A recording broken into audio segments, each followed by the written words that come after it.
ভেন্ডি বা ঢেঁড়স যেটাই বলেন না কেন সেটার একদম ভিন্ন রকম একটা রেসিপি শেয়ার করছি আজকে আপনাদের কাছে।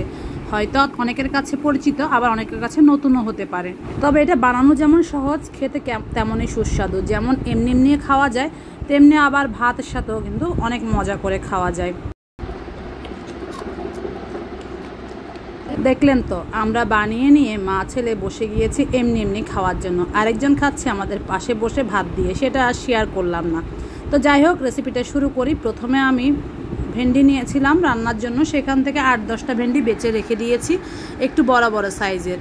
ছোটোগুলো কচি কচি, ওগুলো রান্নার জন্য কেটে নিয়ে ফেলেছি। আর দেখেন আমি কিভাবে কেটে নিচ্ছি।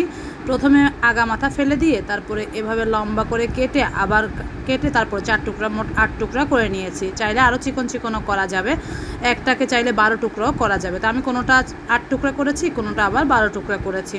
তো আমি সবগুলো কেটে নিচ্ছি। আপনারা চাইলে ছুরি দিয়ে কাটতে পারেন, আমার কাছে কাটাকুটিটা বটি দিয়ে সহজ মনে হয়, তাই আমি বটি দিয়ে কেটে নিচ্ছি। আবার কেউ ভাববেন না আমি না ধুয়ে ভেন্ডিগুলো কেটে নিচ্ছি। ভেন্ডি তো আমরা সবাই জানি যে এটা কাটার আগে ধুয়ে নিতে হয়, তাই এটা আমি কিন্তু খুব ভালো করে ধুয়ে পরিষ্কার করে নিয়েছি।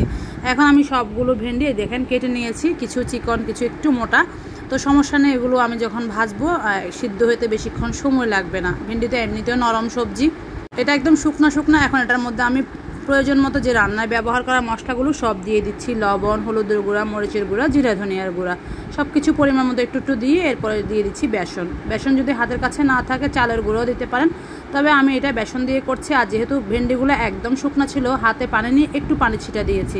তো কোটিংয়ের জন্য এটা কিন্তু আপনি আন্দাজ মতো দিবেন। প্রথমে আমি 1 মুঠ দিয়েছি বেসন, পরে মনে হয়েছে আর একটু দিলে ভালো হবে, তাই আমি আরও 1 চামচের মতো দিয়ে মাখিয়ে নিয়েছি।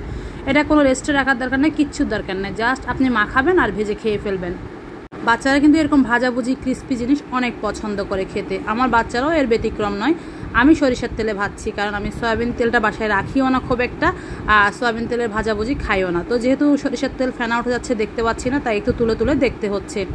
আপনারা অবশ্যই সাদা তেলে ভাজতে পারবেন, কোনো সমস্যা নেই, যে কোনো রান্নার তেলেই ভাজতে পারবেন। সরিষার তেলে ভাজলে এটা যে খুব বেশি ভালো হবে তা কিন্তু না, কিন্তু তারপরও একদম অতিরিক্ত খারাপের চেয়ে যদি একটু কম খারাপ হয় সেটা ভালো নয় কি? তো প্রথমবারেরগুলো আমি যখন ভাজা হয়েছে তুলে নিয়েছি, পরের ব্যাচও আমি ভেজে নিয়ে যে সবগুলো তুলে নিয়েছি। এর মধ্যে কিন্তু কিছুটা আমাদের খাওয়া হয়ে গিয়েছে, আমার বাচ্চারা একটু একটু করে খাচ্ছে। বড়জনকে আমি ভাত দিয়েছি, ছোটোজন এখন ভাত খাবে না, তাই তাকে বললাম তুমি এমনি এমনি খাও। আমিও কয়েকটা এমনি খেয়ে দেখলাম, খেতে কিন্তু দারুণ লাগছিল। খেতে মচমচে হয়েছে, একটু আওয়াজও নিশ্চয়ই শুনতে পাচ্ছেন, আমি একটু করে আওয়াজ রেখে দিয়েছি। দেখেন কতটা লোভনীয় লাগছে। অনেক সময় বাচ্চারা রান্না সবজি একদমই খেতে চায় না, তাদেরকে চাইলে আপনারা এইভাবে মাঝে মধ্যে ভেজে দিতে পারেন। তবে আমি বলবো না সব সময় দেন, কারণ এটা তো ভাজা অনেক তেল টানে, তাই সব সময় দেওয়ার কোনো দরকার নেই। আজকে তবে আমি বিদায় নিচ্ছি, সবাই ভালো থাকবেন। রেসিপি কেমন লেগেছে অবশ্যই জানাবেন। আল্লাহ হাফেজ।